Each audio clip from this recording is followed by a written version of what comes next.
Welcome to the Tech Egg. Don't get scrambled. Enjoy the video. In this video, I will show how to turn sea moss into powder. Rinse and soak the sea moss for 12 to 24 hours to remove grit, then drain well. First, I explain key safety and quality checks. Then I guide you through drying methods, grinding tips, and storage hacks. I keep things simple, approachable, and practical so you can make clean, shelf-stable sea moss powder at home with confidence.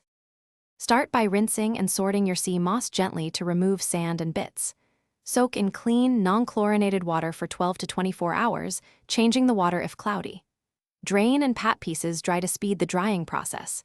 These prep steps reduce grit, protect flavor, and improve shelf life. Clear, consistent prep means easier drying and finer grinding later, yielding a smoother, more versatile powder for recipes. Drying is the most crucial step, so choose the method that suits your climate and tools.